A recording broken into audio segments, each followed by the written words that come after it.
l'importance que le numérique prend dans notre société et même dans les institutions culturelles.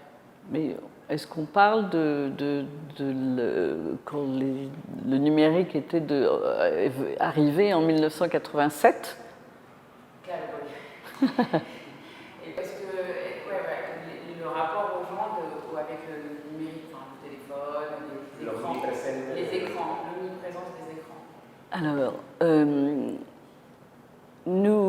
je dis nous, parce que nous sommes des généralistes. Donc cela veut dire qu'on prend la totalité des médias, que ce soit des médias imprimés ou des médias digitaux, enfin, et en fin de compte, c'est une totalité. Donc, quand vous dites le changement avec les médias digitaux aujourd'hui, bien sûr, mais on a toujours, en effet, des demandes avec nos institutions culturelles, qu'elles soient ou muséales ou d'éducation supérieure, par exemple. On a une demande, mais ce qui se passe beaucoup aussi pour nous, c'est qu'il y a justement des agences extrêmement spécialistes de ces médias qui, quelquefois, ne veulent plus entendre parler de graphistes. Et si je peux aussi ajouter quelque chose, toute l'identité visuelle qu'on construit, ou l'identité pour, par exemple, un campus récemment, c'est ce qui s'est passé.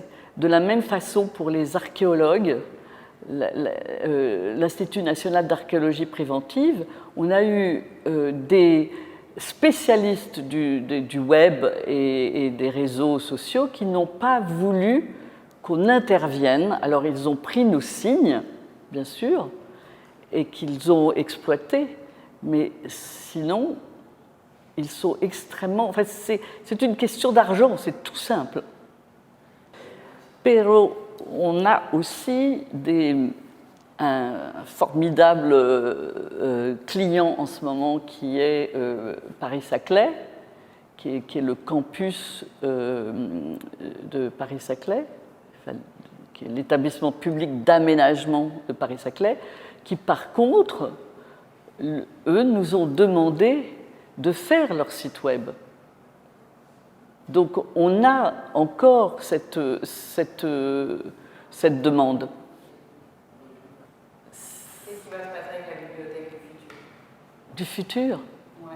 Je ne serai pas là pour le voir. Tous les écrans, en fait, nous, on est dans l'espace. Et la bibliothèque, celle dont vous parlez, enfin Strasbourg par exemple, ou même Melville qui a été faite il y a longtemps, et c'est eux qui ont changé, c'est pas moi.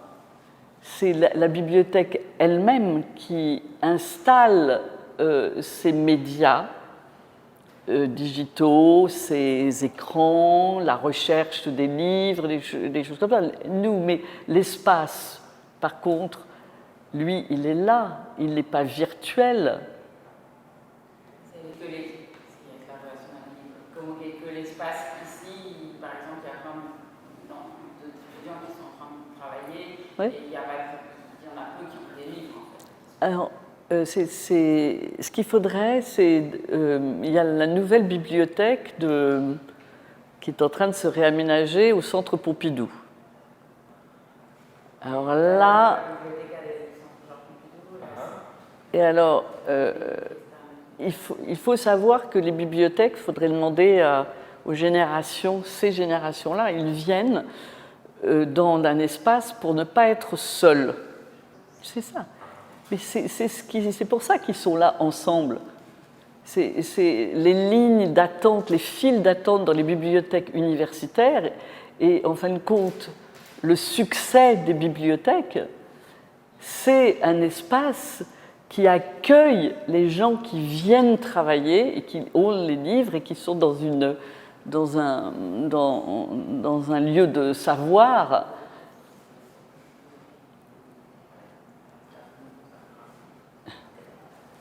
Et c'est plus de l'architecture, je trouve, que je parle. Et le fameux tiers-lieu, tu sais, on parle de tiers-lieu aussi. La différence. On voit les différences et les ressemblances entre les villes européennes et les villes latino-américaines. Les villes latino-américaines. J'en connais pas beaucoup, mais j'en connais certaines. Tu parles de Buenos Aires? Sur Buenos Aires, je parle de Buenos Aires.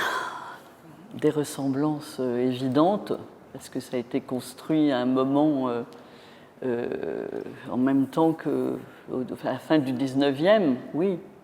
Et puis du centre et les périphéries. Alors ce qu'il y a à Buenos Aires, ce qu'il n'y a pas à Paris, intramuros, je parle des murs, c'est qu'à Buenos Aires, vous avez une limite où vous avez un centre et puis une ville qui s'étale, hein, alors que ça n'existe pas à Paris. Paris a une densité d'habitants à 200 habitants pour mètre carré, quoi. C'est incroyable. Enfin, et donc, c'est la ville élargie ici, c'est la ville. Et c'est une ville qui est faite de plusieurs centres aussi à Buenos Aires. Hein, il y a le microcentro, etc. Mais sinon, la différence, elle est évidente de par quelque chose que vous avez de formidable ici, c'est les arbres. Mais les árboles qui cachent aussi.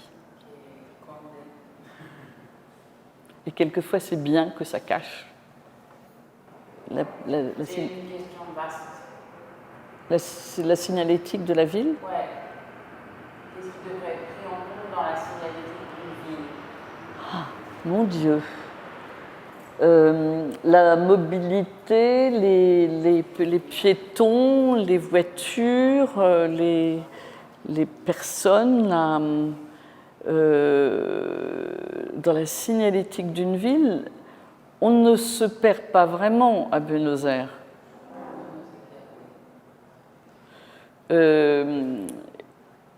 Ce qu'il y a, par exemple, avec Paris, Paris est très instinctif.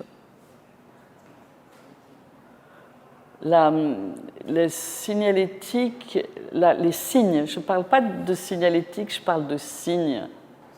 Comment les gens se repèrent? Oui, se repèrent dans une grande ville. Les gens se repèrent dans une grande ville. Non, mais la question des signes, de la signalétique, c'est ça qui m'intéresse. Qu'est-ce qu'il devrait avoir dans cette signalétique pour que les gens se repèrent dans une grande ville? Il y a déjà des choses, des signes, la façon dont vous... il y a quelque chose quand même qui existe ici, qui est le départ des voies qui partent du fleuve et qui remontent. Donc ça, déjà, il y a un système qui existe chez vous. Hein, des villes, des numéros, c'est pas rien. Ça existe. Donc, par rapport, si on voit je dirais, si on voit par exemple par rapport à Londres, Londres a des moments de signalétique qui sont piétons et qui vous avez aussi, par exemple, au-dessus du soupté, chez vous. C'est-à-dire, on dit, vous êtes ici. Hein, et vous allez là-bas et vous vous repérez avec des signes qui sont... Bon, et ça devrait être élargi partout, et pas seulement au soupté, par exemple. Parce qu'une ville n'est pas un centre. une ville, et ça c'est très intéressant parce que je devais être à une conférence à Urbino. Et justement, là, le 7 juin, je ne peux pas y aller, je suis ici. Mais justement, qu'est-ce que c'est que les signes dans le cœur d'une ville? Et nous, on répond, avec des gens avec qui je travaille, les villes ne sont pas faites seulement pour les touristes. Les villes, elles sont faites pour les gens qui habitent, qui vont, et si cette signalétique s'étend, se traverse, on a besoin de nous aider à aller à Baracas et je ne sais pas où, à Vichal, pour explorer. Et c'est ça ce qui est terrible avec les villes centres, c'est qu'on reste dans le centre et on n'explore pas le reste de la ville. Et c'est ça qui manque dans les villes, c'est pas aussi bien chez vous, c'est chez nous, c'est passer le périphérique à Paris, c'est aller dans les villes dites anciennes en France, c'est la même chose. C'est le tourisme qui prend la belle part du centre-ville, mais qui ne font pas attention au reste des gens. Voilà. Ça répond à votre question? Verde, verte, verde. Ah oui. Solidaire. Un peu plus propre qu'elle n'est aujourd'hui, en France aussi, plus mobile, moins de voitures, plus de métro, plus de mobilité pour tout le monde, moins de voitures pour le CO2, là, voilà, on essaye. J'ai beaucoup travaillé avec des architectes urbanistes en France, à l'école où j'enseigne, et on parlait de ce qu'on disait de boulevard urbain. Les grandes avenues deviennent des boulevards urbains, c'est-à-dire plus lents, avec la prise en considération des gens qui marchent. Mais de toute façon, oui. Il y a les deux. Je pense que ça dépend des générations. Il y a ceux qui travaillent, et il y a ceux qui ne travaillent plus. Et de plus en plus, il y a des populations qui partent enfin, je parle de ce que je connais, mais des villes, pour respirer, parce qu'on a beaucoup de pollution à Paris aussi. C'est le réchauffement climatique, c'est la pollution, c'est tout ce qu'on connaît, et tout, quand je dis la ville verte, c'est ce qui va se passer, c'est ce envers quoi on tend. Une des équipes dont Panerai parlait l'autre jour, mais qui a travaillé sur la réponse au Grand Paris, faisait en sorte que les jardins se construisaient, mais aussi on plantait pour que les degrés la température à Paris baisse de 1 à 2 degrés. Donc je pense que là aussi, il y a tout ce travail quand je dis VRD, c'est un peu basique, mais c'est une image, mais c'est fondamental. Et il y a quelque chose que tu veux dire, sur lequel tu travailles en ce moment, et qui t'a un cœur pour raconter ça aux élèves ici en Argentine? Je pense que, pas forcément sur ce que je travaille aujourd'hui, mais j'ai un professeur, ami, qui me demandait toujours, Laurence, est-ce que ton travail aujourd'hui est mieux que ton travail d'hier? Donc, qu'est-ce qui est est important?